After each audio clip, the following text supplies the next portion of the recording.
കൊലോസ്യ ലേഖനം അതിൻ്റെ 3-ാമത്തെ അധ്യായത്തിൽ, ആകയാൽ നിങ്ങൾ ക്രിസ്തുവിനോടുകൂടെ ഉയിർത്തെഴുന്നേറ്റിരിക്കുന്നു എങ്കിൽ ക്രിസ്തു ദൈവത്തിൻ്റെ വലത്തുഭാഗത്തിരിക്കുന്നിടമായ ഉയരത്തിലുള്ളത് അന്വേഷിപ്പിൻ. അപ്പോൾ ശരിയായ ഉണർവുണ്ടാകുമ്പോൾ നമ്മുടെ കണ്ണ് ഇപ്പോഴെവിടെ പതിച്ചിരിക്കുന്നോ അതിൽ നിന്ന് വ്യത്യസ്തമായി ഉയരത്തിലേക്ക് നമ്മുടെ കണ്ണുകൾ ഉയരുന്നത് അത് നമുക്ക് മനസ്സിലാക്കാനായിട്ട് കഴിയും. പിന്നീട് ഭൂമിയിലുള്ളതല്ല, അവിടെ പറയുന്ന വാചകം വളരെ ഇതാണ്, ഭൂമിയിലുള്ളതല്ല ഉയരത്തിലുള്ളത് തന്നെ ചിന്തിപ്പിൻ. അതാണ് ഉണർവിൻ്റെ പ്രത്യേകത. ഉണർവുണ്ടാകുമ്പോൾ നമ്മൾ ബോധ്യമുള്ളവരായിത്തീരും, അതിനെക്കുറിച്ച് അലേർട്ടായിരിക്കും. ഉണർന്നില്ലെങ്കിൽ, ഉണർന്നു കിടക്കുക അല്ലെങ്കിൽ എത്ര അപകടമുണ്ടായാലും ആരും ഒന്നും അറിയത്തില്ല. ഞാൻ ചിലപ്പോൾ പറയാറുണ്ട്, നമ്മളിപ്പോൾ പറയും മനസമാധാനം എന്ന് പറയാറുണ്ട്. നല്ല സമാധാനം. ഈ സമാധാനം പല രീതിയിലുണ്ടാകാം. അജ്ഞതയിൽ നിന്ന് സമാധാനം ഉണ്ടാകാൻ കഴിയും. ഒരാൾ കിടക്കുന്ന മുറിയിൽ ഒരു മൂർഖൻ പാമ്പുണ്ട് എന്ന് വയ്ക്കുക, പക്ഷേ അയാൾ ആ മൂർഖൻ പാമ്പിനെ കാണാതെ കിടന്നുറങ്ങിയാൽ വളരെ സമാധാനത്തോടെ കിടന്നുറങ്ങാൻ പറ്റും. പക്ഷേ ഉണർന്ന് മൂർഖൻ പാമ്പിനെ കണ്ടു കഴിഞ്ഞാൽ പിന്നെ സമാധാനത്തോടെ ഉറങ്ങാൻ പറ്റത്തില്ല. പിന്നെ സമാധാനം ഉണ്ടാകണമെങ്കിൽ ഈ മൂർഖൻ പാമ്പിനെ അടിച്ചു കൊല്ലണം. കൊന്നു കഴിഞ്ഞാൽ അറിവിൽ നിന്നുള്ള സമാധാനം ഉണ്ടാകും. മറ്റേ അജ്ഞതയിൽ നിന്നുള്ള സമാധാനമാണ്. പലപ്പോഴും നമ്മൾ പറയുന്ന ഈ മനസ്സമാധാനം എന്നൊക്കെ പറയുന്നത് അജ്ഞതയിൽ നിന്നുള്ള സമാധാനമാണ്. അജ്ഞതയിൽ നിന്നുള്ള സമാധാനമല്ല നമുക്ക് ആവശ്യം, അറിവിൽ നിന്നുള്ള സമാധാനമാണ്. ആ അറിവുണ്ടാകണമെങ്കിൽ, അതായത് എനിക്കെങ്ങനെയാണ് മനസ്സമാധാനത്തോടെ ജീവിക്കാൻ കഴിയുന്നതെന്ന് ചോദിച്ചാൽ, ഞാൻ ഏത് സാഹചര്യത്തിലാണെന്നുള്ളത് ഞാൻ മനസ്സിലാക്കണം. ഞാൻ ഈ ഭൂമിയിലുള്ളത് മാത്രം ചിന്തിച്ചുകൊണ്ടിരുന്ന നിത്യതയെക്കുറിച്ചുള്ളൊരു ദർശനം എനിക്ക് ഇല്ലെങ്കിൽ, ഈ ഭൂമിയിലുള്ളത് മാത്രമാണ് നമുക്കുള്ളതെങ്കിൽ, നമ്മളൊരു പക്ഷേ ഇവിടെ കിട്ടുന്ന കാര്യങ്ങളിൽ നമ്മൾ സംതൃപ്തരായിരിക്കാം. പക്ഷെ ആ സംതൃപ്തി ഒരു അപകടകരമായ സംതൃപ്തിയാണ്. ഞാൻ ഇന്നലെ പറഞ്ഞല്ലോ, സദൂക്യരുടെ പ്രത്യേകത, അവർ പറഞ്ഞത് ദൈവം എന്തിനു വേണ്ടിയാണ്? ഇവിടെ നമുക്കൊരു രാജ്യം ഉണ്ടാക്കാൻ, ഇവിടെ പൈസ ഉണ്ടാക്കാൻ, ഇവിടെ ഗവൺമെൻറ്റിനെ ഉണ്ടാക്കുവാൻ, അതിനു വേണ്ടിയാണ് ദൈവം എന്നവർ ചിന്തിച്ചു. അതുകൊണ്ട് മരിച്ചു കഴിഞ്ഞാൽ ഒന്നുമില്ല. അവർ പുനരുത്ഥാനത്തിൽ വിശ്വാസമില്ലാത്തവരായിരുന്നു, അല്ലെങ്കിൽ അതിനെക്കുറിച്ച് അവർ ചിന്തിച്ചില്ല. ഇപ്പോൾ വന്ന് നമ്മളും ഏതാണ്ട് സദൂക്യ ക്രിസ്ത്യാനികളായി മാറിക്കൊണ്ടിരിക്കുകയാണ്. ഞാനതിനൊരു പേരങ്ങിട്ടതാണ്, സദൂക്യ ക്രിസ്ത്യാനികൾ. നിത്യതയെക്കുറിച്ചുള്ള ഒരു ദർശനമില്ല, പകരം ഈ ഭൂമിയിലെ കാര്യങ്ങൾ മാത്രം അന്വേഷിച്ച് യേശുവിനെ വിളിക്കുന്നത് പോലും ഇവിടെയുള്ള കാര്യങ്ങൾക്ക് വേണ്ടിയാണ്. നമ്മുടെയൊക്കെ പ്രാർത്ഥനയൊന്ന് ആലോചിച്ച് നോക്കിയേ. എന്തിനാണ് നമ്മൾ പ്രാർത്ഥിക്കുന്നത്? നമ്മുടെ 95% പ്രാർത്ഥനയും ഇവിടെയുള്ള കാര്യങ്ങൾക്ക് വേണ്ടിയാണ്, ഇല്ലേ? അവിടെയൊക്കെയാണ് നമ്മൾ കർത്താവ് പഠിപ്പിച്ച കാര്യങ്ങൾ നമ്മൾ ശ്രദ്ധിക്കേണ്ടത്. കർത്താവ് പഠിപ്പിച്ച പ്രാർത്ഥന നമ്മളൊന്ന് ആലോചിച്ച് നോക്കി. അവിടെ തുടങ്ങുന്നത് എന്താ? കർത്താവേ, ഇവിടെ എനിക്ക് ഒരു വീട് തരണേ, ഒരു കാറ് തരണേ എന്നൊക്കെയാണ് പ്രാർത്ഥിക്കുന്നത്. അല്ല, സ്വർഗസ്ഥനായ ഞങ്ങളുടെ പിതാവേ. അവിടെ തന്നെ പറയാ സ്വർഗസ്ഥനായ. അപ്പോൾ എന്താണ്? കണ്ണു സ്വർഗത്തിലാ. പ്രാർത്ഥിക്കുന്നവൻ്റെ കണ്ണ് സ്വർഗത്തിലായിരിക്കണം. എന്നിട്ട് പറയുന്നത് എന്താണ്? നിന്റെ രാജ്യം വരണമേ, നിന്റെ ഇഷ്ടം സ്വർഗത്തിലെ പോലെ ഭൂമിയിലും ആകണമേ. എല്ലാം ഉയരത്തിലുള്ളതുമായി ബന്ധപ്പെട്ടാണ്. പിന്നെ അത് കഴിഞ്ഞ് പറയുന്നു, ഞങ്ങൾക്ക് ആവശ്യമുള്ള ആഹാരം ഇന്ന് ഞങ്ങൾക്ക് തരണമേ. അതൊരു ചെറിയ അപേക്ഷയായിട്ട്, അത് വലിയ കാര്യമായിട്ടല്ല പറയുന്നത്. പക്ഷേ പ്രാർത്ഥിക്കുന്നവൻ്റെ മനസ്സിൽ മുഴുവൻ ദൈവം സ്വർഗത്തിലിരിക്കുന്ന ഞങ്ങളുടെ പിതാവാണെന്നുള്ള ബോധ്യം, സ്വർഗത്തിൻ്റെ ദർശനത്തിൽ ജീവിക്കുന്നതാണ് ഉണർവിൻ്റെ ലക്ഷണമെന്ന് പറയുന്നത്. നമുക്ക് ഉണ്ടാകണമെങ്കിൽ നമ്മുടെ ലക്ഷ്യം, നമ്മുടെ നോട്ടം സ്വർഗത്തിലേക്കായിരിക്കണം. അതുകൊണ്ടാണ് കൊലോസി ലേഖനത്തിൽ പൗലോസ് പറയുന്നത്, നിങ്ങൾ ക്രിസ്തുവിനോടുകൂടെ ഉയർത്തെഴുന്നേറ്റിരിക്കുന്നുവെങ്കിൽ ക്രിസ്തു ദൈവത്തിൻ്റെ വലത്തുഭാഗത്തിരിക്കുന്ന ഇടമായ ഉയരത്തിലുള്ളത് അന്വേഷിപ്പീൻ. നമ്മൾ എന്താ അന്വേഷിക്കുന്നത്? ഇപ്പോഴും ഭൂമിയിലുള്ളതാണ് നമ്മൾ അന്വേഷിക്കുന്നത് എങ്കിൽ ശരിയായിട്ടുള്ള ഉണർവില്ല. കാര്യം നമ്മൾ അറിയുന്നില്ല നമ്മൾ ഈ ഭൂമിയിലുള്ളതാണെങ്കിൽ. അവിടെ കൃത്യമായിട്ട് പറയാണ്, ഭൂമിയിലുള്ളത് അല്ല, ഉയരത്തിലുള്ളത് തന്നെ ചിന്തിപ്പീൻ. നിങ്ങൾ മരിച്ച് നിങ്ങളുടെ ജീവൻ ക്രിസ്തുവിനോടുകൂടെ ദൈവത്തിൽ മറഞ്ഞിരിക്കുന്നു. നിങ്ങളുടെ ജീവനായ ക്രിസ്തു വെളിപ്പെടുമ്പോൾ നിങ്ങളും അവനോടുകൂടെ തേജസ്സിൽ വെളിപ്പെടും. തേജസ് നോക്കിയായിരിക്കുന്നത്. മനസ്സിൽ മുഴുവൻ തേജസ്സാണ്. അതുകൊണ്ട് ഭൂമിയിലുള്ള അങ്ങനെ തേജസ്സിനെ ദർശിച്ച് കഴിയുന്നവൻ്റെ ജീവിതം വിശുദ്ധ ജീവിതമായിരിക്കും. അവിടെ എഴുതിയിരിക്കുന്നതാണ്. ആകയാൽ കാര്യം തേജസ്സിന് വേണ്ടി വിളിക്കപ്പെട്ടവരാണ് നമ്മൾ. കർത്താവിൻ്റെ രണ്ടാമത്തെ വരവ് നമ്മളെ തേജസ്സിലേക്ക് കൊണ്ടുപോകുവാനാണ്. നമ്മൾ ആദ്യത്തെ ദിവസങ്ങളിലൊക്കെ കണ്ട കാര്യമാണ്. കർത്താവ് ഒന്നാമത് വന്നത് നമ്മളെ മക്കളാക്കാനാണ്, നമ്മളെ മണവാട്ടിയാക്കാനാണ്. എന്നാൽ അവൻ രണ്ടാമത് വരുന്നത് മക്കളായ നമ്മെ അവനോട് കൂടെ ചേർക്കുവാനാണ്. ആ ജീവിതത്തിലേക്ക്, ആ തേജസ്സിലേക്ക് കൊണ്ടുപോകുവാനാണ്. ആ തേജസ്സിലേക്ക് നമ്മളെ കൊണ്ടുപോകുമ്പോൾ ആ തേജസ്സിന് യോജിക്കുന്ന ജീവിതമായിരിക്കണം ഈ ഭൂമിയിൽ ജീവിക്കുന്നത്. അവിടെയാണ് വിശുദ്ധി ഉണ്ടാകുന്നത്. ഞാൻ ഒരു കാര്യം പറയാം, വിശുദ്ധിയില്ലാത്ത ഉണർവ് ഒരു ഉണർവല്ല. കുറേ പിള്ളേരെല്ലാം കൂടെ കർണാടകയിൽ ബാംഗ്ലൂരൊക്കെ കൂടി ഉണർവങ്ങ് പൊട്ടിപ്പുറപ്പെട്ടു. ഇനിയിപ്പോൾ ഉണർവാണ്, അതാണ് ഇതാണെന്നൊക്കെ പറഞ്ഞുകൊണ്ട് വലിയ പത്രങ്ങളിലും എല്ലാം ഭയങ്കര ഇതായിരുന്നു. ഉണർവ് എന്താ? എന്തു വേണമെങ്കിലും നിനക്ക് ദൈവം ഇവിടെ തരും. അതാണ് ഉണർവ്. അവിടെ ജീവിതത്തിന് യാതൊരു രീതിയിലും ഇവിടെ വിശുദ്ധ ജീവിതം, തേജസ്സിനെ കുറിച്ചുള്ള ദർശനത്തിൽ ജീവിക്കുമ്പോൾ എൻ്റെ ജീവിതം തന്നെ വിശുദ്ധമായിരിക്കും. അങ്ങനെ നമ്മുടെ ജീവനായ ക്രിസ്തു വെളിപ്പെടുമ്പോൾ, കർത്താവിൻ്റെ വരവ്, അവിടെ നിങ്ങളും അവനോടുകൂടെ തേജസ്സിൽ വെളിപ്പെടും. നമ്മുടെ ജീവനായ ക്രിസ്തു വെളിപ്പെടുവാൻ പോകുന്നു. അവിടുത്തെ രണ്ടാമത്തെ വരവ്, അന്ന് നമ്മളും അവനോടുകൂടെ തേജസ്സിൽ വെളിപ്പെടും. അതിനുവേണ്ടിയുള്ള ഒരുക്കം ഉണ്ടാകുന്നുവെങ്കിൽ ആകയാൽ ദുർനടപ്പ്, അശുദ്ധി, അതിരാഗം, ദുർമോഹം, വിഗ്രഹാരാധന, അത്യാഗ്രഹം, ഇങ്ങനെ ഭൂമിയിലുള്ള നിങ്ങളുടെ അവയവങ്ങളെ മരിപ്പിപ്പീൻ. എന്നറിയാമോ? നമ്മൾ ഈ മണ്ണിൽ നിന്ന് എടുത്തവരായതുകൊണ്ട് ഈ മണ്ണിനോടുള്ള ഒരു അഭിനിവേശം ശരിയായിട്ട് പറഞ്ഞാൽ ഉണ്ട്. പക്ഷേ യഥാർത്ഥത്തിൽ തേജസ്സിന് വേണ്ടിയാണ് നമ്മൾ വിളിക്കപ്പെട്ടതെന്നുള്ള ബോധ്യം ഉണ്ടാകാത്തിടത്തോളം കാലം ഈ ഭൂമിയിലുള്ള അവയവങ്ങൾ സജീവമായിരിക്കും. എന്നാൽ പൗലോസ് പറയാണ്, ഭൂമിയിലുള്ള നിങ്ങളുടെ അവയവങ്ങളെ മരിപ്പിപ്പീൻ. അതിനെ മരിപ്പിപ്പീൻ. ഈ വക നിമിത്തം ദൈവ കോപം അനുസരണം കെട്ടപ്പെട്ട മേൽ വരുന്നു. അവയിൽ ജീവിച്ചിരുന്ന കാലം നിങ്ങളും മുമ്പേ അവയിൽ നടന്നു പോന്നു. ഇപ്പോഴോ നിങ്ങളും കോപം, ക്രോധം, ഈർഷ്യ, വായിൽ നിന്ന് വരുന്ന ദൂഷണം, ദുർഭാഷണം ഇവയൊക്കെയും വിട്ടുകളയുവിൻ. അന്യോന്യം ഭോഷ്ക് പറയരുത്.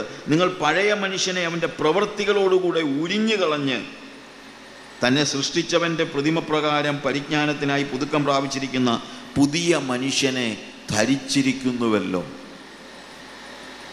അങ്ങനെ ധരിച്ചിട്ടുണ്ടോ? ഉണ്ടെങ്കിൽ കർത്താവിൻ്റെ രണ്ടാമത്തെ വരവിന് വേണ്ടിയുള്ള ഒരുക്കം എപ്പോഴും എനിക്കുണ്ടായിരിക്കും. ഞാൻ എപ്പോഴും പറയും, ഞാൻ അവനോടുകൂടെ തേജസ്സിൽ വെളിപ്പെടുവാനുള്ളവനാണ്. തേജസ്സായിരിക്കും എൻ്റെ മനസ്സിൽ മുഴുവൻ. തേജസ്സിൽ വെളിപ്പെടുവാനുള്ളവരാണ് നാം എന്നുള്ളത് നമ്മൾ മനസ്സിലാക്കണം. അങ്ങനെയാണെങ്കിൽ ഒരു വിശുദ്ധ ജീവിതം, ഉണർവിൻ്റെ അനന്തരഫലം വിശുദ്ധ ജീവിതമാണ്. നമ്മുടെ സഭകളിൽ വിശുദ്ധിയെക്കുറിച്ചുള്ള പഠനം അത്യാവശ്യമാണ്, പഠിപ്പിക്കലുകൾ അത്യാവശ്യമാണ്. അല്ലാതെ വലിയ ഉണർവ് കാണിച്ചിട്ടൊന്നും ഒരു കാര്യവുമില്ല. ജീവിത വിശുദ്ധി വേണം, ജീവിത വിശുദ്ധി. ഞാൻ മൊസാംബിക്കിൽ ഒരു ചർച്ചിൽ, അവിടെ എല്ലാം ഈ ഡാൻസാണ്, പാട്ടും ഡാൻസും ഭയങ്കര. നിങ്ങൾക്കറിയാമല്ലോ, ആഫ്രിക്കക്കാർ, അവർക്ക് ഡാൻസ് ഇല്ലാതെ ഒരു പരിപാടിയില്ല, പാട്ടും ഡാൻസും. ഞാനവിടെ ചെന്ന് അവിടെ ഒരു ബിഷപ്പിൻ്റെ ചർച്ചിൽ ഞാൻ എന്നെ പ്രസംഗിക്കാൻ വിളിച്ചതാണ്. അതിനു മുമ്പ് അവിടെ ഈ ചർച്ച് കൊയർ വന്നിട്ട് ഇവരെല്ലാവരെ കൊണ്ടും അങ്ങ് ഡാൻസ് ചെയ്യിക്കും. അവർ നിന്ന് ഡാൻസ് ചെയ്യും. അത് ലീഡ് ചെയ്ത ഒരു പെങ്കൊച്ച, വലിയൊരു ഹൈ ഹീൽഡ് ഷൂസും ഒക്കെ ഇട്ട് ഡാൻസ് ചെയ്യുന്ന ഞാൻ തന്നെ വരണ്ടു പോയി, ഇവളെങ്ങനെ താഴെ വീഴാതെ ഈ ഷൂ ഇട്ടുകൊണ്ട് നടക്കുന്നു. അങ്ങനെ ഭയങ്കര ഡാൻസും. കുറച്ച് കഴിഞ്ഞപ്പോഴത്തേക്ക് ഈ പാട്ടങ്ങോട്ട് വളർന്നു വലുതായി അല്ലെങ്കിൽ മൂത്ത് വന്നപ്പോഴത്തേക്ക് ഇവള് കരയാൻ തുടങ്ങി. എന്നിട്ട് മുട്ടുകുത്തി കരഞ്ഞു, നിലത്തങ്ങ് വീണ് കരഞ്ഞു. എല്ലാവരും കരഞ്ഞു കേട്ടോ. ഞാനിത് നോക്കിയിരിക്കുക. അപ്പോൾ ഞാനത് കഴിഞ്ഞ് പ്രസംഗിച്ച് കഴിഞ്ഞിട്ട് ഞാൻ യോഗം കഴിഞ്ഞ് ഇറങ്ങിയപ്പോൾ ഈ പെങ്കൊച്ച് എൻ്റെ അടുത്ത് വന്നിട്ട് എന്നോട് പറഞ്ഞു, missionary please pray for me. Missionary എനിക്ക് വേണ്ടി പ്രാർത്ഥിക്കണം. ഞാൻ ചോദിച്ചു ഫോർ വാട്ട്, എന്തോ കാര്യത്തിനാണ് പ്രാർത്ഥിക്കേണ്ടത്? പ്രേ that I may get A husband, എനിക്കൊരു ഭർത്താവിനെ കിട്ടാൻ പ്രാർത്ഥിക്കണം. ഞാൻ ചോദിച്ചു ആർ യു നോട്ട് മാരീഡ്, നീ കല്യാണം കഴിച്ചതല്ലേ? കല്യാണം കഴിച്ചതാ, പക്ഷേ എനിക്ക് അവനെ ഇഷ്ടമില്ല, അതുകൊണ്ട് വേറൊരു ഭർത്താവിനെ കിട്ടാൻ പ്രാർത്ഥിക്കണമെന്ന്. വലിയ ആരാധനയാ, ഉണർവാ, ഭയങ്കര ഉണർവാ. അതല്ല ഉണർവ് വിശുദ്ധിയാണ്. അല്ലാതെ കുറേ ആ പാട്ട് പാടുന്നതിനൊന്നും ഞാൻ എതിരൊന്നുമല്ല. പാട്ട് പാടുന്നത് നല്ല കാര്യമാണ്, ഐ ലവ് ഇറ്റ്, എനിക്ക് ഭയങ്കര ഇഷ്ടമാണ് പാട്ട്. പക്ഷെ വേറെ കാര്യമുണ്ട്, വിശുദ്ധ ജീവിതം ഇല്ലാതെ പാട്ട് പാടിയാൽ ആ പാട്ടുകൊണ്ട് ദൈവം പ്രസാദിക്കത്തില്ല എന്ന് നിങ്ങൾ മനസ്സിലാക്കണം. വിശുദ്ധ ജീവിതമില്ലാതെ നിങ്ങൾ എത്ര ആരാധിച്ചാലും ആ ആരാധന ദൈവം കണക്കാക്കുന്നില്ല. മത്തായിയുടെ സുവിശേഷം 7-ാം അധ്യായത്തിൻ്റെ നമ്മൾ വായിക്കുമ്പോൾ അവിടെ കൃത്യമായിട്ട് കാണുന്ന ഒരു കാര്യമുണ്ട്. 21 മുതലുള്ള വാക്യങ്ങൾ വായിക്കുമ്പോൾ, എന്നോട് കർത്താവേ കർത്താവേ എന്ന് പറയുന്ന ഏവനുമല്ല, it is not that who call me lord lord that enter into the kingdom or heaven. സ്വർഗത്തിൽ പ്രവേശിക്കുന്നത് എന്നെ കർത്താവേ കർത്താവേ എന്ന് വെച്ച് കഴിഞ്ഞാൽ നമ്മളെ ആരാധന ലോർഡ് ലോർഡ് കർത്താവേ കർത്താവേ എന്ന് പറയുന്നവനൊന്നും അല്ല സ്വർഗത്തിൽ പോകുന്നെന്ന് കർത്താവ് പറഞ്ഞു. ആരാണ് പോകുന്നത്? Those who are doing the will of my heavenly father.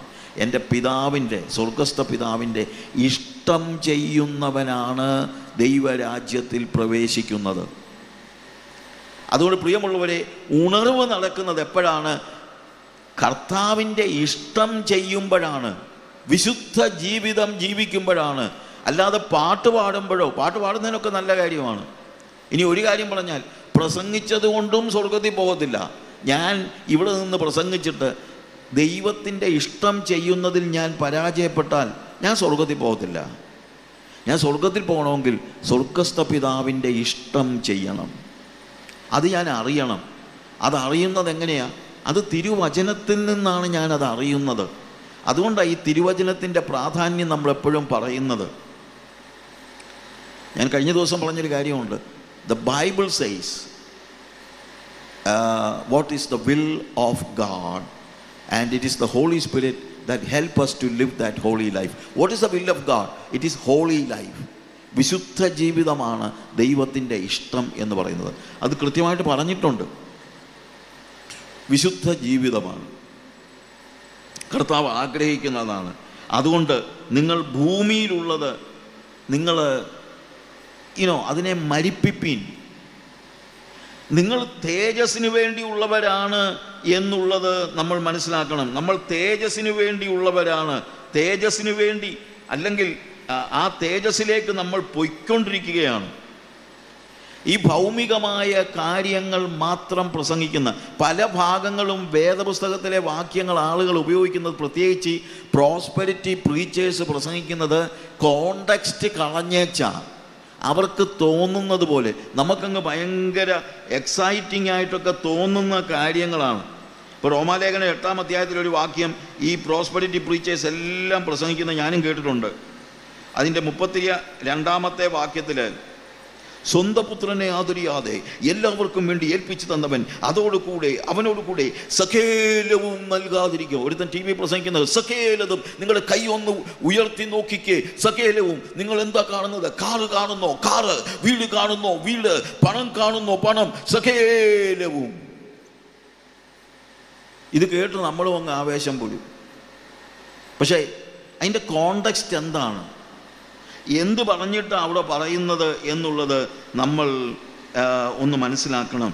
അതിൻ്റെ മുകളിലുള്ള വാക്യങ്ങൾ വായിക്കുമ്പോൾ, 29 മുതലുള്ള വാക്യങ്ങൾ വായിക്കുമ്പോൾ, അവൻ മുന്നറിഞ്ഞവരെ തൻ്റെ പുത്രൻ അനേകം സഹോദരന്മാരിൽ ആദ്യജാതനാകേണ്ടതിന് അവൻ്റെ സ്വരൂപത്തോട് അനുരൂപരാകുവാൻ മുൻ നിയമിച്ചിരിക്കുന്നു. നമ്മളെ എന്തിനാ ദൈവം മുൻ നിയമിച്ചിരിക്കുന്നത്? നിങ്ങളെ സമ്പന്നനാക്കുവാൻ. ബാംഗ്ലൂർ ഉണർവുകാരൻ പറഞ്ഞതാണ്. പറഞ്ഞ് സമ്പന്നനാക്കാൻ. എല്ലാവരും പറഞ്ഞ് എന്തിനാ ദൈവം വിളിച്ചത്? സമ്പന്നനാക്കുവാൻ. സമ്പന്നൻ, എല്ലാവരും പറ, സമ്പന്നനാക്കുവാൻ. സമ്പന്നനാക്കാനല്ല വിളിച്ചിരിക്കുന്നത്. എന്തിനാണ്?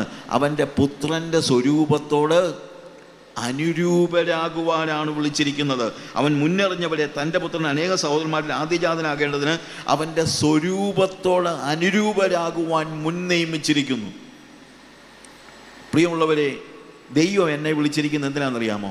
യേശുവിനെ പോലെ ആകാനാ, യേശുവിനെ പോലെ ജീവിക്കാൻ, യേശുവിനെ പോലെ സ്നേഹിക്കാൻ, യേശുവിനെ പോലെ ക്ഷമിക്കാൻ, യേശുവിനെ അനുകരിക്കുവാൻ, അവൻ്റെ സ്വരൂപത്തോട് അനുരൂപരാകാനാ ദൈവം എന്നെ വിളിച്ചിരിക്കുന്നത്. അല്ലാതെ സമ്പന്നനാകാനൊന്നുമല്ല. അത് വേദപുസ്തകത്തിൽ എവിടെയാണ് പറഞ്ഞിരിക്കുന്നത്? അവിടെ താഴോട്ട് വായിക്കുമ്പോൾ അതിൻ്റെ വാക്യം, അവൻ മുൻനിയമിച്ചവരെ വിളിച്ചും വിളിച്ചവരെ നീതീകരിച്ചും നീതീകരിച്ചവരെ തേജസ്കരിച്ചും ഇരിക്കുന്നു. തേജസ്സിലേക്കുള്ള, അതായത് കർത്താവ് നമ്മളെ വിളിച്ചു, വേർതിരിച്ചു, മുൻ നിയമിച്ചു, മുന്നറിഞ്ഞു, മുൻ നിയമിച്ചു, നീതീകരിച്ചു, നീതീകരിച്ചവരെ തേജസ്സിലേക്ക് നടത്തുകയാണ്.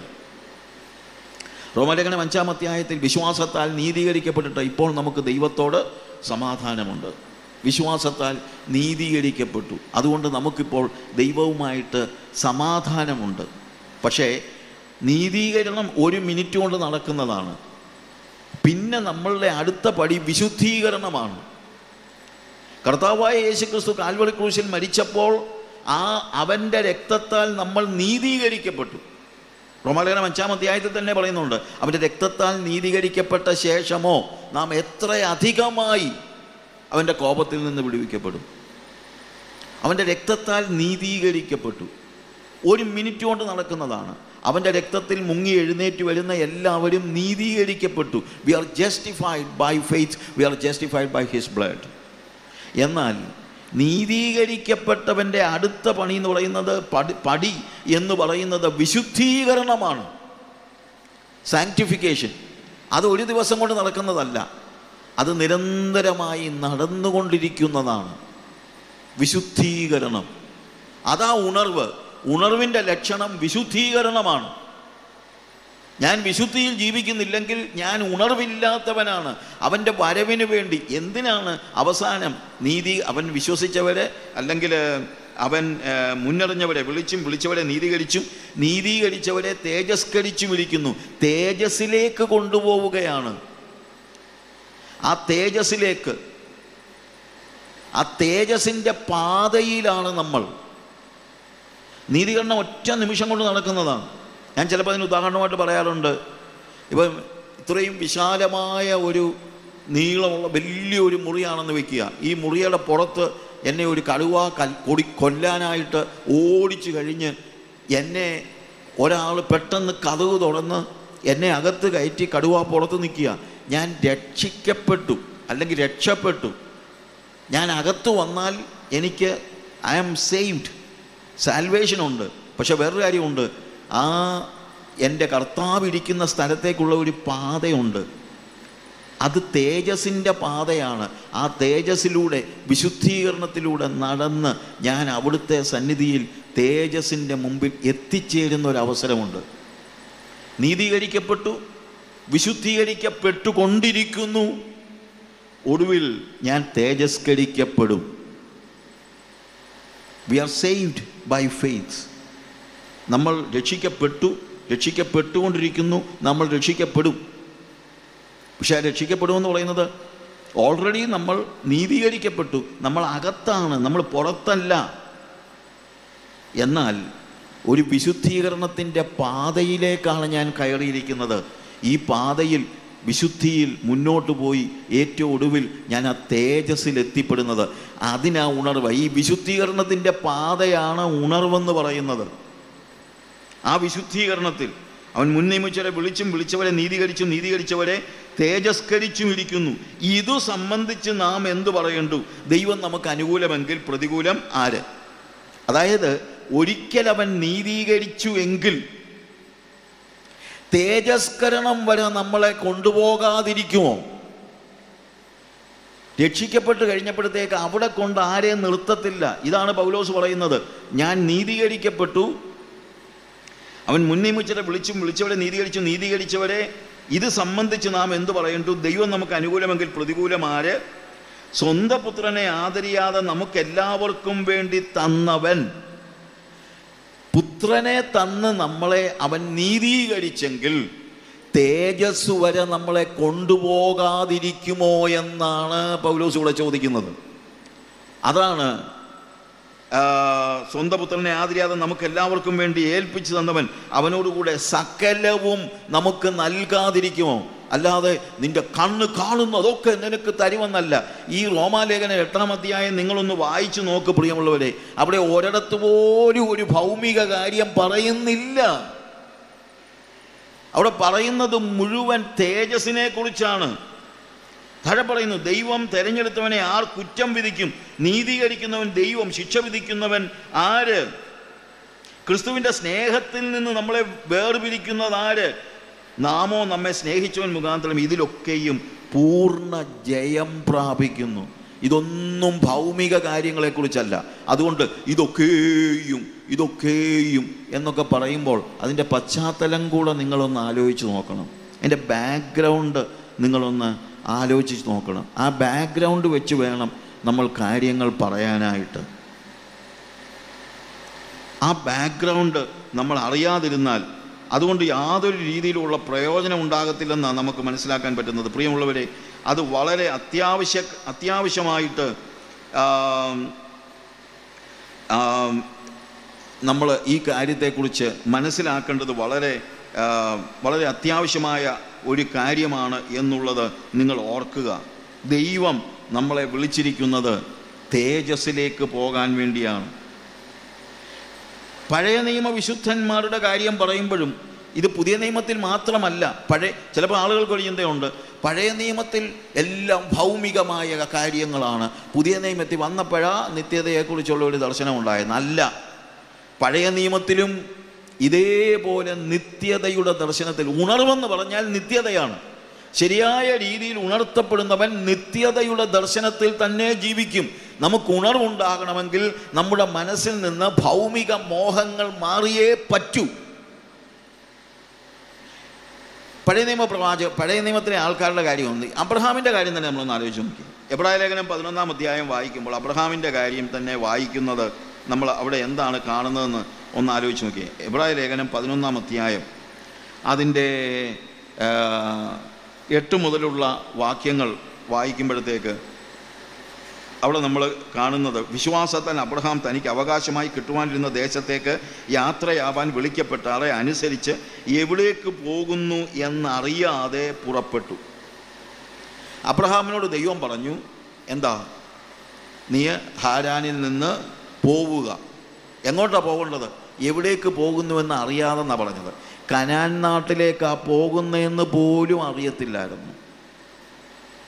ചിലപ്പോൾ ആളുകൾ പറയാറുണ്ട്, എടാ കനാൻ കാണിച്ചു കൊടുത്താൽ ഹാരാൻ വിടാൻ എന്നാ ഇത്ര വലിയ പ്രയാസമെന്ന്. പ്രിയമുള്ളവരെ, കനാൻ കാണിച്ചു കൊടുത്തു പോലും ഇല്ല എന്ന് തന്നെയല്ല, അന്ന് കനാനേക്കാൾ ബെറ്ററായിട്ടുള്ള സ്ഥലമായിരുന്നു ഹാരാൻ എന്നാണ് ഞാൻ മനസ്സിലാക്കുന്നത്. ഞാൻ അതിനെക്കുറിച്ചുള്ളൊരു സ്റ്റഡി നടത്തിയപ്പോൾ അന്ന് ഹാരാനിൽ ഇഷ്ടിക വീടുകൾ പോലും, അന്നത്തെ ഏറ്റവും ടെക്നിക്കലി ഡെവലപ്ഡ് ആയിട്ടുള്ള ഒരു സിറ്റി ആയിരുന്നു ഹാരാൻ. ഇഷ്ടിക വീടുകൾ പോലും ഉണ്ടായിരുന്ന ധനികനായ അബ്രഹാമിനെ അനുഗ്രഹിച്ച ദൈവം നിന്നെ ഇന്ന് അനുഗ്രഹിക്കും എന്നൊക്കെ പറയുമ്പോൾ നമ്മൾ ചിന്തിക്കുന്നത്, ഒരു പാവം പിടിച്ചവൻ, ഒന്നുമില്ലാത്ത ഒരുത്തനെ ദൈവം വിളിച്ച് കനാൻ നാട് കൊടുത്തെന്നൊക്കെയാണ് മനസ്സിലെ ചിന്ത. പ്രിയമുള്ളവരെ, അബ്രഹാം ഒന്നുമില്ലാത്തവനൊന്നും അല്ലായിരുന്നു. ഉൽപ്പത്തി പുസ്തകം 12-ാം അധ്യായം വായിക്കുമ്പോൾ നിങ്ങൾ വീട്ടിൽ പോയി വായിച്ചാൽ മതി, സമയത്തിൻ്റെ പരിമിതി കൊണ്ടാണ്. അവിടെ നമ്മൾ കാണുന്നത് അവന് ഈ ഹാരാനിൽ ഒന്നാമത്തെ കാര്യം, അബ്രഹാം ഒരു പാവപ്പെട്ട വീട്ടിലെ ഒന്നും ഇല്ലാതിരുന്ന ഒരാളായിരുന്നില്ല. അങ്ങനെയാ ഈ പ്രോസ്പെരിറ്റി പ്രീച്ചേഴ്സൊക്കെ പറയുന്നത്. ലോത്തിനെ പിടിച്ചുകൊണ്ട് പോയപ്പം, നിങ്ങൾക്കറിയാമല്ലോ, ലോത്തിനെ രക്ഷപ്പെടുത്തിക്കൊണ്ട് വരുവാൻ അബ്രഹാം പോയപ്പം അവൻ്റെ കൂടെ അവൻ്റെ ഭവനത്തിൽ ജനിച്ചു വളർന്ന 318 അഭ്യാസികളുണ്ടായിരുന്നെന്നാണ് പറഞ്ഞു. 318 അഭ്യാസികൾ ഒരു വീട്ടിൽ ജനിച്ചു വളർന്ന അഭ്യാസികൾ ഇവൻ്റെ കൂടെ ഉണ്ടെങ്കിൽ അതിൻ്റെ അർത്ഥം അവനൊരു രാജാവായിരുന്നു, ഒരു നാട്ടുരാജാവ്. ഹാരാനിലെ ഒരു നാട്ടുരാജാവായിരുന്നു അബ്രഹാം. ഒന്നും ഇല്ലാഞ്ഞവനൊന്നും അല്ലായിരുന്നു. അത് നമ്മൾ മനസ്സിലാക്കണം. വീട്ടിൽ ജനിച്ചു വളർന്ന, തൻ്റെ ഭവനത്തിൽ ജനിച്ച 318 അഭ്യാസികളെയും കൊണ്ടാണ് ലോത്തിനെ രക്ഷപ്പെടുത്താൻ പോകുന്നത്. അത്രയ്ക്കും ധനികനായ അബ്രഹാം എന്ന് തന്നെയല്ല, ഉൽപ്പത്തി ദിവസം 12-ാം അധ്യായം നമ്മൾ വായിക്കുന്ന അവൻ ഹാരാനിൽ വെച്ച് സമ്പാദിച്ച ആളുകളെയും സമ്പത്തും. അപ്പോൾ ഹാരാനിൽ അവന് ഭയങ്കരമായിട്ടുള്ള സമ്പാദ്യങ്ങളുണ്ടായിരുന്നു. He was a tribal king. ആ കാലയളവിൽ ഒരു രാജാവായിരുന്നവൻ. അപ്പോഴാണ് ദൈവം പറഞ്ഞത്, വാടാ ഇറങ്ങി. ദൈവം വിളിച്ചു. ദൈവം വിളിച്ചിട്ട് എങ്ങോട്ടാണ് പോകുന്നത് അറിയത്തില്ല, കർത്താവൊട്ട് പറഞ്ഞുമില്ല. എങ്ങോട്ട് പോകുന്നുവെന്ന് അറിയാതെ പുറപ്പെട്ടെന്നാ നമ്മൾ എബ്രായ ലേഖനത്തിൽ വായിക്കുന്നത്. എങ്ങോട്ട് പോകുന്നുവെന്ന് അറിയാതെ പുറപ്പെട്ടു. ഒന്ന് ദേശം കണ്ടിട്ട് പോയതല്ല, അവൻ ദൈവത്തെ കണ്ടിട്ടാണ് പോയത്. ഇപ്പം ഞാനിപ്പം, അല്ലെങ്കിൽ ഇപ്പം അച്ഛനിപ്പം എന്നോട് പറയുകയാണെന്ന് വെച്ചോ, സാജു എൻ്റെ പുറകെ വാ, ഞാനൊരു സ്ഥലം കാണിച്ചു തരാമെന്ന് പറഞ്ഞാൽ ഞാൻ സ്ഥലം കണ്ടില്ല, അച്ഛനെ കണ്ടങ്ങ് പുറകെ പോവുക എന്ന് പറഞ്ഞതുപോലെ ദൈവം സ്ഥലമൊന്നും കാണിച്ചില്ല, ദൈവത്തെ കണ്ട് ദൈവത്തിൻ്റെ പിന്നാലെ പോയി. അവൻ കണ്ടത് ദൈവത്തെ മാത്രമാണ്. ഡിട്രീച്ച് ബോണോഫർ പറഞ്ഞത്, when somebody is calling, when you are called by God, Jesus is coming in between you and your normal life. നിനക്കും നിൻ്റെ സ്വാഭാവിക ജീവിതത്തിനും ഇടയ്ക്ക് യേശു, അല്ലെങ്കിൽ യേശു കയറി വഴിമുടക്കി നിൽക്കുകയാണ്. എന്ന് വെച്ച് കഴിഞ്ഞാൽ യേശുവിനും നിനക്കും ഇടയ്ക്ക് ആരുമില്ല. അബ്രഹാമിനും ദൈവത്തിനും ഇടയ്ക്ക് ആരുമില്ലായിരുന്നു. ഇടയ്ക്ക് ആരുമില്ലായിരുന്നു. അവനൊന്നും കണ്ടില്ല, എങ്ങോട്ട് പോകുന്നെന്ന് അറിഞ്ഞില്ല. ഞാൻ ചിലപ്പോൾ ആലോചിച്ചിട്ടുണ്ട്, അബ്രഹാം ഞാൻ പോവുക എന്ന് പറഞ്ഞ് പോകുമ്പം കൂട്ടുകാരൊക്കെ ചോദിച്ചു കാണും, നീ എങ്ങോട്ടാണ് പോകുന്നത്? അറിയത്തില്ല. അല്ല, ഇവിടുന്ന് ഇറങ്ങിയിട്ട് നീ ഇടത്തോട്ടാണോ വലത്തോട്ടാണോ പോകുന്നത്? അറിയത്തില്ല. നേരെ പോയി ജംഗ്ഷനിൽ ചെല്ലുമ്പോൾ എങ്ങോട്ടാണ്, മുന്നോട്ടാണോ ലെഫ്റ്റിലോട്ടാണോ റൈറ്റിലോട്ടാണോ പോകുന്നത്? അറിയത്തില്ല. പിന്നെ ദൈവം പറഞ്ഞിട്ടുണ്ട്, ഞാൻ ദൈവത്തെ കണ്ടങ്ങ് പോകുകയാണ്. അപ്പോൾ എങ്ങോട്ടാണ് പോകുന്നത്? ഏത് നാട്ടിലോട്ടാണ് പോകുന്നത്? ഏത് രാജ്യത്തിലേക്കാണ് പോകുന്നത്? അറിയത്തില്ല. ചിലപ്പോൾ കൂട്ടുകാർ ചോദിച്ചു കാണും, എടാ നീ തന്നെയാണോ പോകുന്നത്? അല്ല, സാറാ വരുന്നുണ്ടെന്ന് പറഞ്ഞു. ചിലപ്പം ആൾക്കാർ കൂട്ടുകാർ പറഞ്ഞു കാണും, എടാ നീയോ നിനക്കോ ഭ്രാന്ത് പിടിച്ചു പോയി, ആ പെണ്ണിനെ കൂടെ വലയ്ക്കാതെ എന്ന് ചിലപ്പോൾ പറഞ്ഞു കാണും. പക്ഷേ അബ്രഹാമിനൊരു ബോധ്യമുണ്ടായിരുന്നു, എന്നെ വിളിച്ച ദൈവം വിശ്വസ്തൻ. അവൻ ദൈവത്തെ കണ്ടിറങ്ങിയവനാ. ഇതാണ് ക്രിസ്തീയ ജീവിതം. യേശുവിനെ കണ്ടിറങ്ങുന്നതാണ് ക്രിസ്തീയ ജീവിതം. എനിക്കും യേശുവിനും മധ്യത്തിൽ വേറൊരാൾക്കും കയറി നിൽക്കാൻ കഴിയില്ല. അങ്ങനെ പോയ അബ്രഹാം അവന് ഒന്നും കണ്ടിട്ടല്ല പോയത്, എന്നാൽ ചെന്നിട്ട് കനാൻ നാട്ടിലേക്ക് പോകാൻ പറഞ്ഞു. നമ്മുടെ ഉൽപ്പത്തി പുസ്തകം വായിക്കുമ്പോൾ കനാൻ നാട്ടിൽ ചെന്ന് കഴിഞ്ഞപ്പം ദൈവം പറഞ്ഞു, ഈ ദേശം ഞാൻ നിനക്കും നിൻ്റെ മക്കൾക്കും അവകാശമായിട്ട് തരും. പ്രത്യേകത എന്നാണെന്നറിയാമോ? എന്നിട്ടും അബ്രഹാം ആ ദേശം പോലും വേണമെന്ന് പറഞ്ഞ് ദൈവത്തിൻ്റെ അടുത്ത് പറഞ്ഞിട്ടില്ല. കനാൻ നാട്ടിൽ ചെന്ന് കഴിഞ്ഞിട്ട്, കർത്താവേ നീ എനിക്ക് വാഗ്ദത്തം ചെയ്തല്ലോ, അതുകൊണ്ട് ഞാൻ ഈ നാട്ടിൽ വന്നല്ലോ, നീ എനിക്ക് ഈ നാട് തരണം എന്നൊന്നും അബ്രഹാം പറഞ്ഞില്ല. കാര്യം അവൻ്റെ മനസ്സിൽ ദൈവമേ ഉള്ളായിരുന്നു, കനാൻ നാട് പോലും ഇല്ലായിരുന്നു എന്നുള്ളതാണ് നമുക്ക് മനസ്സിലാക്കാൻ കഴിയുന്നത്. അതുകൊണ്ട് കനാൻ നാട്ടിൽ ചെന്നിട്ട് 9-ാമത്തെ വാക്യത്തിൽ നമ്മൾ കാണുന്നത്, അതായത് അവൻ പോയത് എവിടേക്ക് പോകുന്നു എന്ന് അറിയാതെ പുറപ്പെട്ടു. വിശ്വാസത്താൽ അവൻ വാഗ്ദത്ത ദേശത്ത്, കനാൻ നാട് അവന് വാഗ്ദത്തം കിട്ടിയതാണ്, വാഗ്ദത്ത ദേശത്ത് ഒരു അന്യദേശത്ത് എന്നതുപോലെ ചെന്ന് വാഗ്ദത്തത്തിന് കൂട്ടവകാശികളായ ഇസഹാക്കിനോടും യാക്കോബിനോടും കൂടെ കൂടാരങ്ങളിൽ പാർത്തുകൊണ്ട്. ഇഷ്ടിക വീടുകൾ, അനേക വലിയ വീടുകളൊക്കെ ഉണ്ടായിരുന്നവൻ അത് കളഞ്ഞേച്ചിപ്പോൾ താമസിക്കുന്നത് കൂടാരത്തിലാണ്. അവൻ ഒരിക്കലും പരാതി പറഞ്ഞില്ല, എനിക്ക് കൂടാരമേ ഉള്ളോ ദൈവമേ, എന്നെ നീ സമ്പന്നനാക്കണമേ എന്നൊന്നും അവൻ പ്രാർത്ഥിച്ചില്ല. അബ്രഹാമിൻ്റെ സന്തതിയാണെന്ന് പറഞ്ഞിട്ട് നമ്മൾ പ്രാർത്ഥിക്കുന്ന മുഴുവൻ സമ്പന്നനാക്കണേ സമ്പന്നനാക്കണേ എന്നാണ്. അബ്രഹാം കൂടാരങ്ങളിൽ പാർത്തുകൊണ്ട്, ആരോട്? ഇസഹാക്കിനോടും യാക്കോബിനോടും കൂടെ കൂടാരങ്ങളിൽ പാർത്തുകൊണ്ട് ദൈവം ശില്പിയായി നിർമ്മിച്ചതും അടിസ്ഥാനങ്ങളുള്ളതുമായ നഗരത്തിനായി കാത്തിരുന്നു. ഇസഹാക്കിനെയും കൊച്ചു കുഞ്ഞ് യാക്കോബിനെയും ഒക്കെ വിളിച്ചിട്ട് ഇരുത്തി പറഞ്ഞു, അബ്രഹാം പറഞ്ഞു, മോനെ, ദൈവം എന്നോട് എവിടേക്ക് പോകുന്നുവെന്ന് അറിയാതെ പുറപ്പെടാനായിട്ട് പറഞ്ഞു. ഞാൻ അങ്ങനെ വന്നതാ. അങ്ങനെ വന്ന് ഇവിടെ വന്നു കഴിഞ്ഞപ്പോൾ ദൈവം പറഞ്ഞു, ഈ നാട് തരാമെന്ന്. പറഞ്ഞതാ ദൈവം. പക്ഷേ അങ്ങനെ ഇരിക്കെ ദൈവം എന്നെ ഒരു കാഴ്ച കാണിച്ചു. എന്താ? ദൈവം ശില്പിയായി നിർമ്മിച്ചതും അടിസ്ഥാനങ്ങളുള്ളതുമായ ഒരു പട്ടണത്തെ എന്നെ കാണിച്ചു. അത് കണ്ടു കഴിഞ്ഞപ്പം എൻ്റെ പൊന്നു മക്കളെ, ഞാൻ പറഞ്ഞു, എനിക്ക് ഈ കനാൻ നാടും വേണ്ട, ഇവിടെ ഒരു കുന്തവും വേണ്ട, ഞാൻ ഈ കൂടാരത്തിൽ എവിടെയെങ്കിലും താമസിച്ചോളാം. പക്ഷേ എനിക്ക് ആവശ്യമുള്ളത് ദൈവം ശില്പിയായി നിർമ്മിച്ചതും അടിസ്ഥാനങ്ങളുള്ളതുമായ പട്ടണമാണ്. അത് കണ്ടപ്പോൾ ഇവിടുത്തേതൊന്നും വേണ്ടെന്ന് ഞാനങ്ങ് തീരുമാനിച്ചു. ഞാൻ കൂടാരത്തിൽ താമസിച്ചുകൊണ്ട്. അതുകൊണ്ട് ഇസഹാക്കിനോടും യാക്കോബിനോടും പറയാ, കുഞ്ഞുങ്ങളെ, നിങ്ങളുടെ മനസ്സിൽ ഈ കനാൻ നാട് കടക്കല്ല് കേട്ടോ. എപ്പോഴും എന്തോ നോക്കിക്കൊണ്ടിരിക്കണം. എപ്പോഴും ദൈവം ശില്പിയായി നിർമ്മിച്ചതും അടിസ്ഥാനങ്ങളുള്ളതുമായ പട്ടണത്തെ നോക്കിക്കൊണ്ട് അതേ മനസ്സിൽ കടക്കാവൂ കേട്ടോ. ഇവിടെ ഞാൻ വേറൊരു കാര്യം, ഇപ്പോൾ അബ്രഹാമിനെ അനുഗ്രഹിച്ച ദൈവം എന്നൊക്കെ പറയുമ്പോൾ, അല്ല, ഈ കനാൻ നാട്ടിൽ വന്നിട്ട് അബ്രഹാമിൻ്റെ ജീവിതകാലത്ത് കനാൻ നാട്ടിൽ എന്തെങ്കിലും അവന് കിട്ടിയോ? അവിടെ 1 ഇഞ്ച് ഭൂമി പോലും കിട്ടിയില്ല. സ്വന്തം ഭാര്യ മരിച്ചപ്പോൾ അടക്കാൻ സ്ഥലമില്ലാഞ്ഞിട്ട് ഒരുത്തനോട് മക്പേല ഗുഹ വിലയ്ക്ക് വാങ്ങിച്ച അതാ അബ്രഹാമിന് കനാൻ നാട്ടിൽ കിട്ടിയ ഏക കാര്യം. അല്ലാതെ അവൻ വസ്തു വാങ്ങിച്ചു കൂട്ടാനോ വലിയ കെട്ടിടം പണിയാനോ ഒന്നും അവൻ പരിശ്രമിച്ചില്ല. അബ്രഹാം കൂടാരങ്ങളിൽ പാർത്തു. എന്നാൽ ദൈവിക ദർശനം ശരിയായിട്ടില്ലാതിരുന്ന ലോത്ത് താമസിച്ചത് വീട്ടിലാണ്. സോദോമിൽ ചെന്ന്, അതും കൊച്ചു വീടൊന്നുമല്ല, നാട്ടുകാരെല്ലാം കൂടെ അത് പൊളിക്കാൻ നോക്കിയിട്ട് പറ്റിയില്ല. അപ്പോൾ ദൈവദർശനം ഇല്ലാത്തവൻ ഭൗമിക നന്മകൾക്ക് വേണ്ടി വലിയ ആഗ്രഹവും മോഹവും ഒക്കെ ഉണ്ടാകും. പക്ഷേ ദൈവം ശില്പിയായി നിർമ്മിച്ചതും അടിസ്ഥാനങ്ങളുള്ള പട്ടണവും കണ്ടിട്ടുള്ളവന്, അതിനെക്കുറിച്ചുള്ള ദർശനമുള്ളവന് ഈ ഭൂമിയിലെ സമ്പത്ത് ഒരു കാര്യമായിരിക്കത്തില്ല.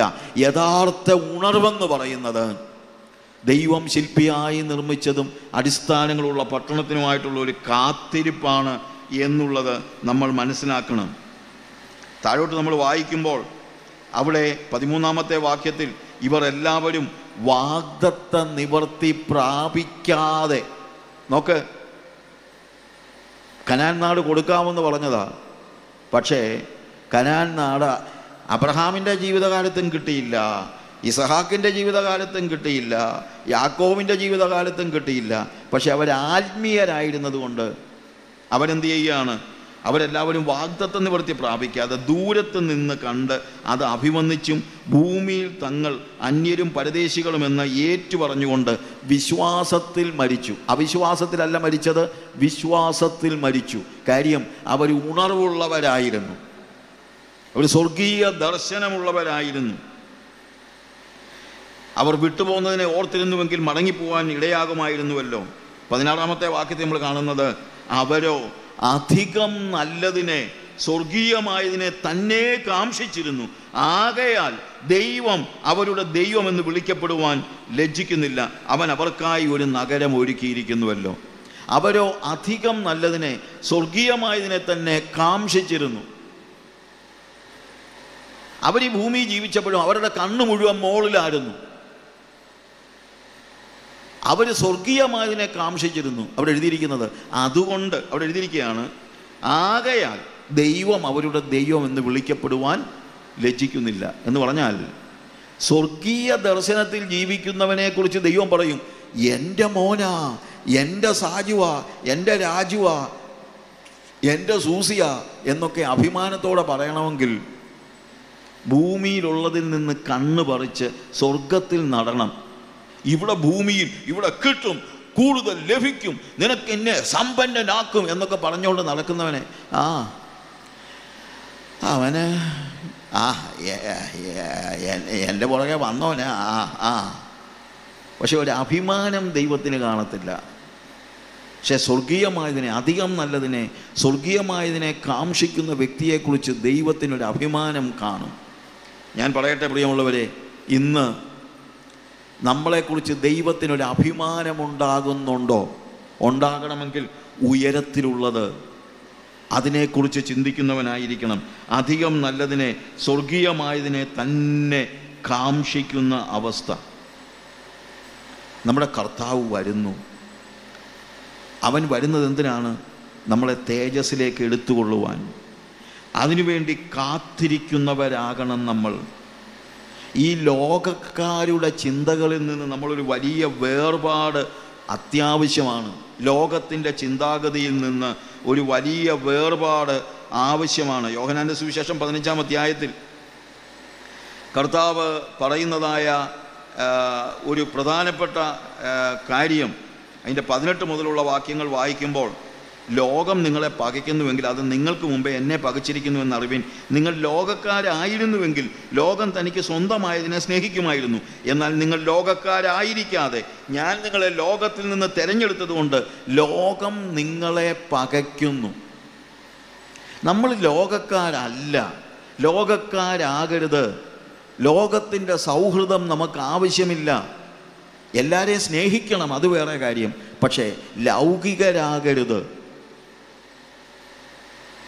നമ്മൾ ലോകത്തിൽ നിന്ന്, ഞാൻ ഒരിക്കൽ നമ്മുടെ ഇവാഞ്ചലിക്കൽ കൺവെൻഷൻ തന്നെ നേരത്തെ പ്രസംഗിച്ചിട്ടുള്ളതാണ്, നമ്മൾ ലോകത്തിലാണ് ദൈവം നമ്മളെ ആക്കിയിരിക്കുന്നത്. പക്ഷെ നമ്മൾ ലോകക്കാരാകരുത്.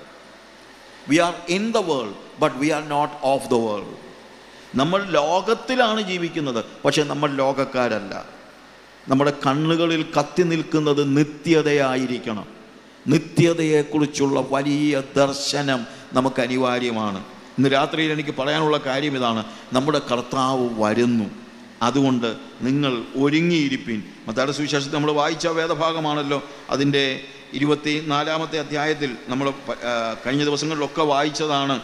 അതിൻ്റെ 44-ാമത്തെ വാക്യം വായിക്കുമ്പോൾ അവിടെ കാണുന്നത്, അങ്ങനെ നിങ്ങൾ നനയ്ക്കാത്ത നാഴികയിൽ മനുഷ്യപുത്രൻ വരുന്നത് കൊണ്ട് നിങ്ങളും ഒരുങ്ങിയിരിപ്പീൻ. മനുഷ്യപുത്രൻ വരുന്നു. കർത്താവിൻ്റെ വരവ് അത് എവിടുന്നാണ് വരുന്നത്? ഭൂമിയിൽ നിന്നല്ല, ഭൂമിയിൽ എന്തെങ്കിലും തരാനല്ല, ഭൂമിയിൽ നിങ്ങളെ ഉന്നതരാക്കുവാനല്ല. എൻ്റെ പിതാവിൻ്റെ ഭവനത്തിൽ അനേകം വാസസ്ഥലങ്ങളുണ്ട്, ഇല്ലെങ്കിൽ ഞാൻ നിങ്ങളോട് പറയുമായിരുന്നു. പിതാവിൻ്റെ ഭവനത്തിലേക്ക് നമ്മളെ കൂട്ടിക്കൊണ്ടു പോകുവാൻ വരുന്ന കർത്താവിനെ കാത്തിരിക്കുന്നവർ പിതാവിൻ്റെ ഭവനം കണ്ടുകൊണ്ട് വേണം ഇവിടെ ജീവിക്കാൻ. അവരോ അധികം നല്ലതിനെ, സ്വർഗീയമായതിനെ തന്നെ കാംക്ഷിച്ചിരുന്നു.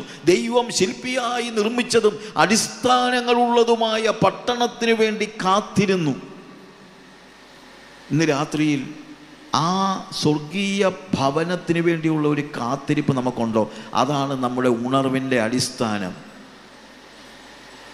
അതാണ് നമ്മുടെ ഉണർവിൻ്റെ അടിസ്ഥാനം. ആകയാൽ നിങ്ങളും ഒരുങ്ങിയിരിപ്പീൻ. ഇനി നമ്മൾ നാളെ പകലിൽ ഉണ്ട്.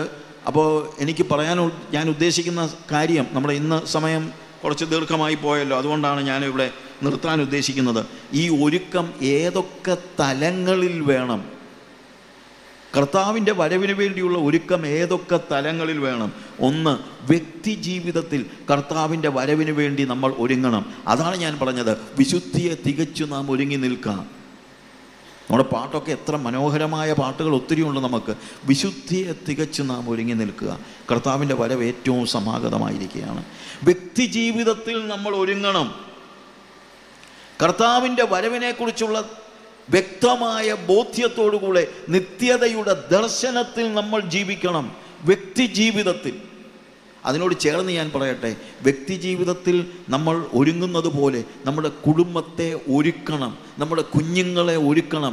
കർത്താവിൻ്റെ വരവിനെക്കുറിച്ച് നമ്മുടെ കുഞ്ഞുങ്ങളോടൊക്കെ നമ്മളൊന്ന് സംസാരിക്കണം. നമ്മുടെ കുടുംബത്തിൽ കർത്താവിൻ്റെ വരവിന് വേണ്ടി നമ്മൾ ഒരുങ്ങണം. വ്യക്തി ജീവിതത്തിൽ വിശുദ്ധിയിൽ നമ്മൾ ഒരുങ്ങണം. നമ്മുടെ കുടുംബത്തെ അതിനുവേണ്ടി നമ്മൾ ഒരുക്കണം. അത് മാത്രം പോരാ, സഭ, ദ ഹോൾ ചർച്ച്, സഭ ക്രിസ്തുവിൻ്റെ വരവിന് വേണ്ടി ഒരുങ്ങണം. സഭാ നേതാക്കന്മാർ മാത്രം നിശ്ചയിച്ചാൽ നടക്കുന്ന കാര്യമല്ല ഇത്. സഭയൊന്നാകെ. എന്തിനാണ് സഭ? കർത്താവിൻ്റെ വരവുമായി ബന്ധപ്പെടുത്തി സഭയുടെ കാര്യങ്ങൾ ഞാൻ അതിനെക്കുറിച്ച് നാളെ കുറച്ചുകൂടെ വിശദമായിട്ട് പറയാൻ പറ്റുമെങ്കിൽ പറയാം. സഭ കർത്താവിൻ്റെ വരവിന് വേണ്ടി ഒരുങ്ങണം. 3, കർത്താവ് വന്നു കഴിഞ്ഞാൽ അവൻ്റെ വരവിങ്കൽ നമ്മൾ ഇത്രയും പേര് പോയാൽ പോരാ. കർത്താവിൻ്റെ വരവ് താമസിക്കുന്നതിനെക്കുറിച്ച് പറയുന്നത് തന്നെ ചിലർ ചിന്തിക്കും പോലെ കർത്താവ് തൻ്റെ വരവിന് താമസിക്കുന്നില്ല. താമസിക്കുന്നെങ്കിൽ അതിൻ്റെ കാരണം പറയുന്നത് ചിലരും കൂടെ രക്ഷിക്കപ്പെടുവാൻ വേണ്ടിയാണ്, ചിലരും കൂടെ സ്വർഗത്തിലേക്ക് എടുക്കപ്പെടുവാൻ വേണ്ടിയാണ്. രക്ഷിക്കപ്പെടാത്തവരെ ഓർത്താ കർത്താവ് തൻ്റെ വരവ് താമസിപ്പിക്കുന്നതെന്നാണ് ദൈവവചനം പറയുന്നത്. അപ്പോൾ അതുകൊണ്ട് സഭ ഒരുങ്ങണം. സഭ ആന്തരികമായി സഭ ഒരുങ്ങണം. അതുപോലെ സുവിശേഷീകരണത്തിൽ കൂടുതൽ നമ്മുടെ ചുറ്റുപാടുമുള്ള ആളുകളൊക്കെ കർത്താവിൻ്റെ വരവിന് വേണ്ടി ഒരുക്കുവാൻ നമ്മൾ സഭ ഒരുങ്ങണം. സുവിശേഷീകരണത്തിൽ ഒരുങ്ങണം, വ്യക്തി ജീവിതത്തിൽ ഒരുങ്ങണം, കുടുംബ ജീവിതത്തിൽ ഒരുങ്ങണം, സഭ ഒരുങ്ങണം, സുവിശേഷീകരണത്തിൽ ഒരുക്കം വേണം. ഈ കാര്യങ്ങളെക്കുറിച്ച് നമുക്ക് പിന്നീട് സംസാരിക്കാം. കർത്താവിൻ്റെ വരവിന് വേണ്ടി വ്യക്തിപരമായി ഒരുങ്ങുക, അത് വിശുദ്ധിയിലാണ്. വിശുദ്ധിയിൽ ഒരുങ്ങുക. അവൻ്റെ വരവ് എൻ്റെ മനസ്സിൽ, നിത്യതയുടെ ദർശനത്തിൽ. ശരിയായ ഉണർവുണ്ടായാൽ പിന്നെ എൻ്റെ കണ്ണുകളിൽ കത്തി നിൽക്കുന്നത് നിത്യതയായിരിക്കും. ഈ ഭൂമിയിലെ ഭൗമിക നേട്ടങ്ങളായിരിക്കയില്ല. ഈ ഭൂമിയിൽ എനിക്ക് ജീവിക്കണം, എനിക്ക് ജീവിക്കാനുള്ളതൊക്കെ കർത്താവ് തരും. എൻ്റെ പിള്ളേർ പഠിക്കണം, അതിനുള്ള ഫീസൊക്കെ കർത്താവ് തരും. അതൊന്നുമല്ല. പക്ഷേ ഇവിടെ ഈ ഭൂമി എൻ്റെ തലയിൽ കയറ്റി വെച്ച് കഴിഞ്ഞാൽ ഞാൻ ഒരുക്കമില്ലാത്തവനാണ്, ഞാൻ ഉണർവില്ലാത്തവനാണ്. ഉണർവ് തന്നെ ഭൗമിക മോഹങ്ങളുടെ പൂർത്തീകരണത്തിന് വേണ്ടിയാണെങ്കിൽ എത്ര കഷ്ടമാണ് നമ്മുടെ ജീവിതമെന്ന് ആലോചിക്കുക. പ്രിയമുള്ളവരെ, അവരോ അധികം നല്ലതിനെ, സ്വർഗീയമായതിനെ തന്നെ കാംക്ഷിച്ചിരുന്നു. അതുകൊണ്ട് ദൈവം അവരുടെ ദൈവമെന്ന് വിളിക്കപ്പെടുവാൻ ലജ്ജിക്കുന്നില്ല. നമ്മളോട് തന്നെ ചോദിച്ചേ, എന്നെക്കുറിച്ച് കർത്താവ് എന്നാ പറയും? എൻ്റെ കുഞ്ഞ, എൻ്റെ മോന എന്ന അഭിമാനത്തോടെ പറയണമെങ്കിൽ നമ്മൾ നിത്യതയുടെ ദർശനമുള്ളവരായിരിക്കണം. ഭൗമിക മോഹങ്ങളിൽപ്പെട്ട് കിടക്കുന്നവനെക്കുറിച്ച് ദൈവം പറയും, പണ്ട് രക്ഷിക്കപ്പെടണമെന്ന് പറഞ്ഞപ്പോൾ അവനും കൈ പൊക്കിയായിരുന്നു, പിന്നെ എന്നാ അവൻ്റെ കണ്ണ് മുഴുവൻ ഈ ഭൂമിയിലാണ് എന്ന് പറഞ്ഞ് നമ്മളെക്കുറിച്ച് കർത്താവ് ലജ്ജിക്കരുത്. നമ്മളെക്കുറിച്ച് കർത്താവ് അഭിമാനിക്കണമെങ്കിൽ അതുകൊണ്ട് അവരോ അധികം നല്ലതിനെ, സ്വർഗീയമായതിനെ തന്നെ കാംക്ഷിച്ചിരുന്നു. അതുകൊണ്ട് ദൈവം അവരുടെ ദൈവമെന്ന് വിളിക്കപ്പെടുവാൻ ലജ്ജിക്കുന്നില്ല. കണ്ണുകളെ അടയ്ക്കാം ഒരു നിമിഷം. നമ്മളെക്കുറിച്ച് ദൈവം ലജ്ജിക്കുന്നുവോ അതോ അഭിമാനിക്കുന്നുവോ എന്ന് നമ്മളോട് തന്നെ ഒന്ന് ചോദിച്ചേ. അഭിമാനിക്കണമെങ്കിൽ നിത്യതയുടെ ദർശനത്തിൽ ഞാൻ ജീവിക്കണം. അതാണ് ഉണർവ്. ഉണർവുണ്ടായാൽ നിത്യതയുടെ ദർശനത്തിൽ നമ്മൾ ജീവിക്കും. ദൈവമായ കർത്താവ് നിങ്ങളെ സഹായിക്കുമാറാകട്ടെ. ആമേൻ.